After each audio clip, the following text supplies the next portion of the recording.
وإذ قال عيسى ابن مريم يا بني إسرائيل إني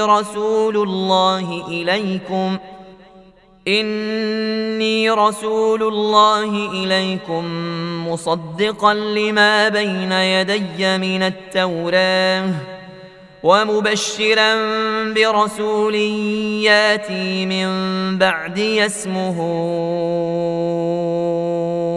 أحمد. فلما جاءهم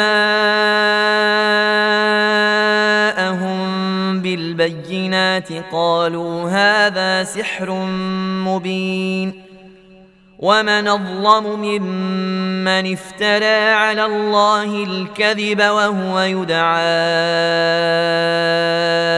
إلى الإسلام والله لا يهدي القوم الظالمين. يريدون ليطفئوا نور الله بأفواههم والله متم نوره ولو كره الكافرون. هو الذي أرسل رسوله بالهدى ودين الحق ليظهره على الدين كله ولو كره المشركون. يا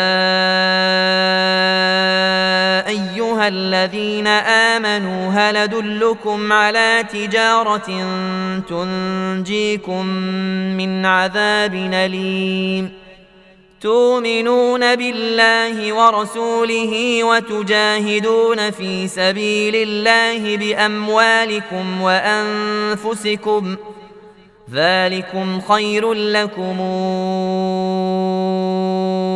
إن كنتم تعلمون. يغفر لكم ذنوبكم ويدخلكم جنات تجري من تحتها الأنهار ومساكن طيبة في جنات عدن ذلك الفوز العظيم.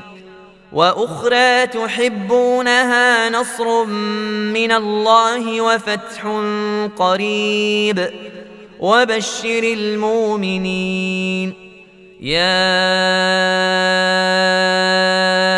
أيها الذين آمنوا كونوا أنصارا لله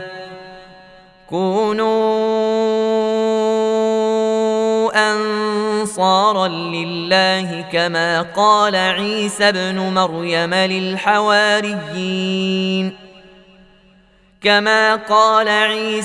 مريم للحواريين من أنصاري إلى الله قال الحواريون نحن أنصار الله.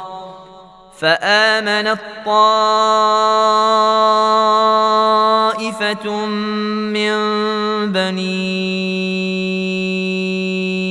إسرائيل وكفرت طائفة فأيدنا الذين آمنوا على عدوهم فأصبحوا ظاهرين.